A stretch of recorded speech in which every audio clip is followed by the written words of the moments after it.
நான் என்னென்னமோ ட்ரை பண்ணி பார்க்குறேங்க. ஒண்ணும் முடிய மாட்டேங்குது.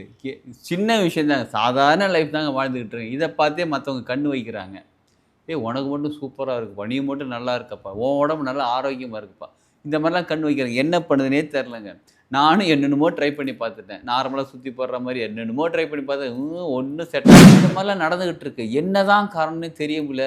என்ன எப்படி புரியலங்க. ஒண்ணும் புரியலங்க. இந்த மாரிலாம் இருக்கு அப்டின்னாலே, வீட்ல உங்க மேல உங்களுக்கு கண் திருஷ்டி அதிகமாக இருக்குன்னு அர்த்தம். புதுசா சட்டை போடுறீங்க, இல்ல நல்ல ஒரு சட்டை எடுத்து போடுறீங்க. போட்டு ஒரு 1/2 மணி நேரத்துல கரை பட்டுடுது. இல்ல எங்கேயோ ஓட்டை விழுந்துருது. அந்த கரை என்னதான் பண்ணாலும் போக மாட்டேங்குது. இந்த மாரி இருக்குது. ட்ரெஸ்ஸுல வந்து கரை படுது. ட்ரெஸ்ல வந்து ஓட்டை விழுந்துருது. எங்க இருந்துச்சுன்னே வரலன்னு தெரியலங்க. நான் வீட்ல தாங்க இருக்கிறேன். ஆனா எங்கேருந்து ஓட்டை வந்துச்சுன்னு தெரியல. எப்படி கரை பட்டுச்சுன்னு தெரியலங்க. இந்த மாரி ஏதாவது ஒரு நடந்துகிட்டு இருக்கு. அப்படின்னாலே உங்க வீட்ல உங்க மேல உங்களுக்கு கண் திருஷ்டி நெறையா இருக்குன்னு அர்த்தம். சரிங்க. இதெல்லாம் சொல்லிட்டீங்க. நெறைய இருக்கு. ஆமாங்க. எங்க வீட்ல இந்த மாரி இருக்குன்னு நீங்க யோசிக்கிறீங்களா? சின்ன 2 விஷயம் சொல்றேங்க. அந்த 2த்துல எது செஞ்சாலும் ரொம்ப பண்ணுங்க. இத செய்ய ஒரு வாரமும் செஞ்சுக்கிட்டே வாங்க. செய்ய உங்க மேல யாராவது கண் திருஷ்டி வச்சிருக்காங்க, கண் வச்சிருக்காங்க. எதுவா இருந்தாலுமே சரியாக ஆரம்பிக்கும். கொஞ்சம் கொஞ்சமா சரியாக ஆரம்பிக்கும். பிரச்சனைகள் சரியாக ஆரம்பிக்கும். படிக்கிற பசங்க நல்லா ஆக மொத்தம் 2மே கிடைச்சாலும் செய்யுங்க. இல்ல 1 செய்ய முடியலனாலும் செய்யுங்க. நிச்சயமாக நம்ம வாழ்க்கையில முன்னேறதுக்கான ஒரு விஷயம் தெரிஞ்சுக்கிட்டோம். இத பயன்படுத்தி வாழ்க்கையில முன்னேறுவோம்.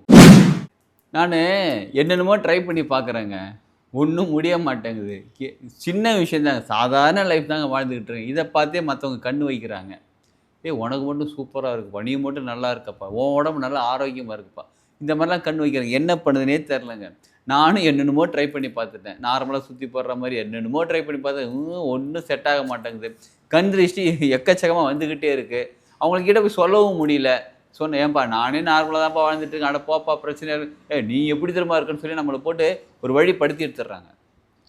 நெறைய பேரோட வாழ்க்கை முன்னேறாம இருக்கிறதுக்கு காரணமே அவங்க மேல இருக்கக்கூடிய கண் திருஷ்டி தான். சில குழந்தைங்க நல்லா படிக்கிறாங்க. சரிங்களா? நல்லா படிக்கிறாங்க. ஆனா எக்ஸாம்ல மார்க் சரியா எடுக்கல.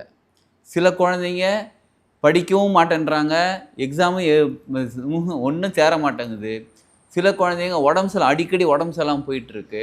வீட்ல எப்ப பார்த்தாலும் பிரச்சனை நடந்துகிட்டே இருக்குது. சும்மா தனக்குள்ளேயே பிரச்சனை. அட என்னப்பா நமக்கே இப்படி பிரச்சனையா இருக்கே. அதாவது வெளியில சண்டை இல்ல. நம்ம மனசுக்குள்ளேயே சண்டை. நமக்குள்ளேயே பிரச்சனை சண்டை போட்டுக்கிறது. சரி இதெல்லாம் இருக்குது. வீட்டுக்குள்ள வந்தாலே ஒரு மாரி எல்லா லைட்டும் போட்டிருக்காங்க. ஆனா வீட்டுக்குள்ள வந்தாலே ஒரு இருண்டா மாரி இருக்குது. முக்கியமா பால் வைக்கிறேங்க நானு. எப்பயுமே பொங்கி ஊத்திருதுங்க. பக்கத்திலேயே நின்னுட்டு இருக்கேன் நானு. அத ஆஃப் பண்ணலான்னு சொல்லிட்டு, அப்பதான் ஏதோ ஒரு விஷயம் அப்படி திரும்பி பார்ப்போம் பொங்கி ஊத்திருது. சில சமயங்கள்ல பால் வந்து திரிஞ்சு போயிடுது. சில சமயங்கள்ல பால் வந்து அந்த பாத்திரம் கருகி போயிடுது. பால் பாத்திரம் முக்கியமா. கருகி போயிடுது. இந்த மாரிலாம் நடந்துகிட்டு இருக்கு. என்னதான் காரணம்னே தெரிய முடியல. எப்படி புரியலங்க. ஒண்ணும் புரியலங்க. இந்த மாரிலாம் இருக்கு அப்டின்னாலே, வீட்ல உங்க மேல உங்களுக்கு கண் திருஷ்டி அதிகமாக இருக்குன்னு அர்த்தம். புதுசா சட்டை போடுறீங்க, இல்ல நல்ல ஒரு சட்டை எடுத்து போடுறீங்க. போட்டு ஒரு 1/2 மணி நேரத்துல கரை பட்டுடுது. இல்ல எங்கேயோ ஓட்டை விழுந்துருது. அந்த கரை என்னதான் பண்ணாலும் போக மாட்டேங்குது. இந்த மாரி இருக்குது. ட்ரெஸ்ஸுல வந்து கரை படுது. ட்ரெஸ்ல வந்து ஓட்டை விழுந்துருது. எங்க இருந்துச்சுன்னே வரலன்னு தெரியலங்க. நான் வீட்ல தாங்க இருக்கிறேன். ஆனா எங்கேருந்து ஓட்டை வந்துச்சுன்னு தெரியல. எப்படி கரை பட்டுச்சுன்னு தெரியலங்க. இந்த மாரி ஏதாவது ஒரு நடந்துகிட்டு இருக்கு. அப்படின்னாலே உங்க வீட்ல உங்க மேல உங்களுக்கு கண் திருஷ்டி நெறையா இருக்குன்னு அர்த்தம். சரிங்க. இதெல்லாம் சொல்லிட்டீங்க. நெறைய இருக்கு. ஆமாங்க. எங்க வீட்ல இந்த மாரி இருக்குன்னு நீங்க யோசிக்கிறீங்களா? சின்ன 2 விஷயம் சொல்றேங்க. அந்த 2த்துல எது செஞ்சாலும் ரொம்ப சூப்பர். 1 குதிரையோட லாடம். அதுவும் லெஃப்ட் லெக்ல இருக்கக்கூடிய லாடம். உங்க ஏரியால, உங்க ஊர்ல உண்மையாவே குதிரை இருக்கு. அந்த குதிரையிலிருந்து லெஃப்ட் லெக் லாடம் எடுத்து தருவாங்கன்னு சொன்னா, அந்த லாடம் எடுத்துக்கோங்க. லெஃப்ட் லெக் தான். ரைட் லெக்கோட தன்மை வேற. மகாலட்சுமி அம்மாவோட தன்மை. அது அப்புறமா இன்னொரு வீடியோல பேசிக்கலாம். லெஃப்ட் அதாவது இடது கால்ல இருக்கக்கூடிய லாடத்த நம்ம வீட்ல என்ன பண்ணணும்னு கேட்டா, ஒரு சிகப்பு கலர் துணியில கட்டிட்டு, நல்லா கட்டிடுங்க. வாங்கிட்டு வந்து நல்லா கிளீனா வாஷ் பண்ணிட்டு, சிகப்பு கலர் துணியில நல்லா கட்டிட்டு, வீட்டுக்குள்ள அதாவது வீடு வாசல் இப்படி இருக்குங்க. வாசல் இது வெளியில. இது டோர் வெளியில அவுட் சைட்லேருந்து வெளியில வரீங்க. இது உங்க வீட்டுக்குள்ள. வீட்டுக்குள்ள கட்டணும். சரிங்களா? எங்க வாசல் இருக்க நேரம் மேல வீட்டுக்குள்ள கட்டணும்.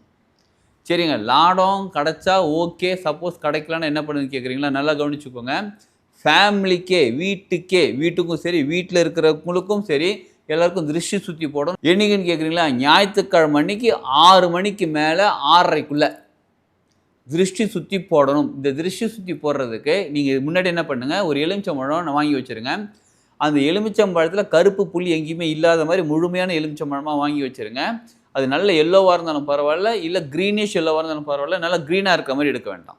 எலுமிச்சம்பழம் வாங்கிட்டு வந்து நல்லா தண்ணியில் வாஷ் பண்ணிவிடுங்க. வாஷ் பண்ணி யூஸ் பண்ணுங்கள். ஏன்னா எலுமிச்சம்பழத்தோட கேரக்டர் எப்படி தெரியுங்களா? நல்ல எனர்ஜி ரிசீவ் பண்ணக்கூடிய கேரக்டர் இருக்குது.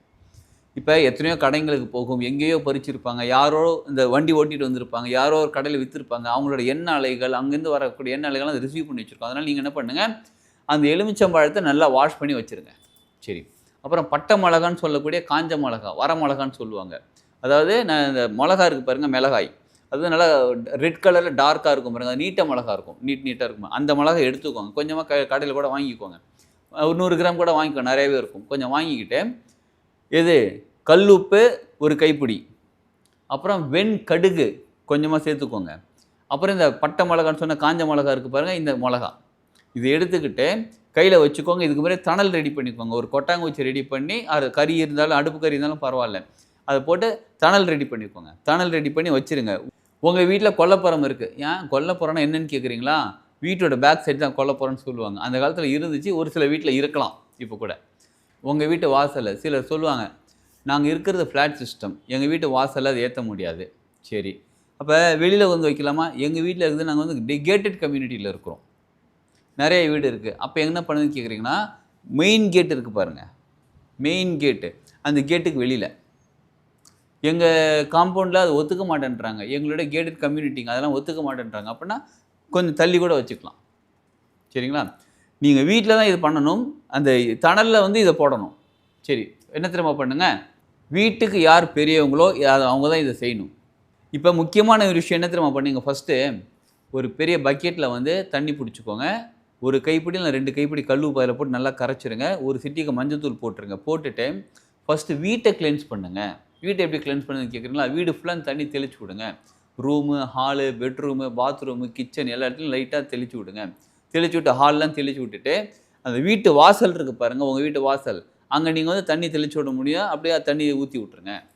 இல்லைங்க பக்கெட் தண்ணிலாம் ஊற்ற முடியாதுங்க அப்படின்னா, சரி ஒரு மக்கில் கொஞ்சம் தண்ணி எடுத்து கரைச்சி ஊற்றி விட்ருங்க. இது வீடு கிளென்சிங்கான ப்ராசஸ். சரிங்களா? அதுக்கு முன்னாடி, அதாவது திருஷ்டி சுற்றுறதுக்கு முன்னாடி நீங்கள் என்ன பண்ணுங்கள், வீட்டில் நல்ல ஊதுபத்தி நறுமணம் இருக்கிற மாதிரி ஊதுபத்தி ஏற்றி வச்சுருங்க, விளக்கேற்றி வச்சுருங்க. விளக்கேற்றி வச்சுட்டு நீங்கள் திருஷ்டி சுற்றி போடலாமான்னு கேட்டால் சுற்றி போடலாம். விளக்கேற்றுறது நல்ல எனர்ஜி ரிசீவ் பண்ணுறதுக்கு, இது திருஷ்டி சுற்றி போகிறது தேவையில்லாத எனர்ஜி வெளில அனுப்புறதுக்கு. அப்போ தேவையில்லாத எனர்ஜி வெளில அனுப்புனாலே நல்ல எனர்ஜி உள்ளுக்குள்ளே விளக்கேற்றி வச்சுருக்கோம், அதனால் சுற்றி போடலாம். சரி, இப்போ என்ன திரும்ப பண்ணுங்கள், வீட்டில் இருக்க எல்லாரையும் வந்து கிழக்கு திசையை நோக்கி உட்கார வச்சுருங்க. உட்கார சொல்லிவிட்டு யார் வீட்டுக்கு பெரியவங்களோ இந்த கல் உப்புலாம் சொன்ன பாருங்கள், இதை ஒரு கையில் பிடிக்க முடியலனாலும் பரவாயில்ல, ஒரு சின்ன ஒரு கொட்டாங்குச்சி இந்த மாதிரி சின்ன ஒரு பாத்திரத்தில் பவுலில் கூட எடுத்துக்கோங்க. எடுத்துக்கிட்டு அதில் அந்த பவுலில் அந்த 2 கைப்பிடி கல் உப்பு, வெண்கடுகு, அந்த பட்டை மிளகாலாம் வச்சுருங்க. வச்சுட்டு கையில் பிடிச்சிக்கிட்டு சுற்றி போடுங்க. நாய் கண்ணு, நரி கண் நல்லா கவனிச்சுக்கோங்க. நிறைய பேர் வீட்டில் என்ன தெரியுமா அவங்க பண்ணுறாங்க, சுற்றி போடுங்கனாலே அப்படியே கிளாக் வைஸில் சுற்றுறாங்க. கிளாக் வைஸில் சுற்றக்கூடாது, ஆன்டி கிளாக் வைஸில் தான் சுற்றி போடணும். எடுத்துக்கிட்டு கையில் அந்த பவுல் பிடிச்சிக்கோங்க. பிடிச்சிக்கிட்டு ஆன்டி கிளாக் வைஸில் நாய் கண்ணு, நரி கண்ணு, நோய் கண்ணு, நொல்லை கண்ணு, முண்டை கண்ணு, கண்டு கண்டு கரிச்சி கொட்டும், எல்லா கண்ணும் கண்டு பிணி தொலையட்டும், கடுகு போல வெடிக்கட்டும், நல்லதெல்லாம் நடக்கட்டும், நாடு வீணு செழிக்கட்டும் செழிக்கட்டும் செழிக்கட்டும்னு அவங்கள சுற்றிட்டு அப்படியே வெளில கொண்டு ஏற்கனவே கணல் ரெடி பண்ணி வச்சுருக்கீங்களா, அந்த கணலை போட்டுருங்க. போட்டுட்டு திரும்பி பார்க்காம நம்ம வீட்டுக்குள்ளே வரணும். சரி, அதை டப்பு டிப்புன்னு வெடிக்கட்டும். டப்பு டப்புன்னு வெடிக்கும் போது இவங்க வீட்டுக்குள்ளே இருந்த கண்ணு திருஷ்டி, அவங்க மேலே இருந்த கண் திருஷ்டி, நம்ம மேலே இருந்த கண் திருஷ்டி வெடிக்குது. சரி, அப்புறம் என்ன பண்ணுங்க, எலுமிச்சம்பழம் சொன்னோமா, அந்த எலுமிச்சம்பழம் வச்சுருக்கீங்களா, முச்சந்தி இருந்தாலும் ஓகே, இல்லை 4 ரோடு சந்திக்கிற இடம் இருந்தாலும் ஓகே, அந்த இடத்துல நடு ரோட்டில், உண்மையாதாங்க நடு ரோட்டில் பின்னிட்டுக்கோங்க. அது முன்னாடி எலுமிச்சம்பழத்தை 4ஆக கட் பண்ணிக்கோங்க. சரியா, சின்ன சின்ன பீஸாக பீஸ்னால் முழுசாக அப்படி கட் பண்ணலை, அப்படி 4ஆக கட் பண்ணிவிட்டு நீங்கள் நடு ரோட்டில் போய் நின்றுக்கிட்டு உங்கள் தலையை சுற்றி ஆன்டி கிளாக் வைஸில் சுற்றுங்க. ஒரு 3 தடவை ஆன்டி கிளாக் வைஸில் சுற்றிட்டு அப்படியே உடம்பு ஃபுல்லாக அந்த இறக்கி விடுங்க. எலுமிச்சம்பழத்தை இறக்கி விட்டு 4 பக்கம் ரோடாக இருந்தால் ரொம்ப சூப்பர். முச்சந்தி இருந்தாலும் பரவாயில்ல. 4 பக்கம் ரோட்டில் வந்து ஒரு பீஸும் ஒரு பக்கம் போகிற மாதிரி தூக்கி போட்டுருங்க. எங்கள் ஏரியாவில் எவ்வளோ டிராஃபிக் ஜாமாக இருக்குது, எவ்வளோ டிராஃபிக்காக இருக்குது, இதில் போய் எப்படி பண்ணுறது, நைட்டில் போய் பண்ணுங்கள். டிராஃபிக் இல்லாத நேரத்தில் போய் பண்ணுங்கள். டிராஃபிக் இல்லாத நேரத்தில் பண்ணுங்கள். இல்லை ஏர்லி மார்னிங் கூட அந்த எலுமிச்சம்பழம் ப்ராசஸ் போட்டு ஏர்லி மார்னிங் கூட பண்ணலாம். ஏன்னா நடு ரோட்டில் நிற்கிறதுனால பண்ணுங்கள். இதை செய்ய எப்போ ஒரு வாரமும் செஞ்சுக்கிட்டே வாங்க. செய்ய உங்கள் மேலே யாராவது கண் திருஷ்டி வச்சுருக்காங்க, கண் வச்சுருக்காங்க, எதுவாக இருந்தாலுமே சரியாக ஆரம்பிக்கும்.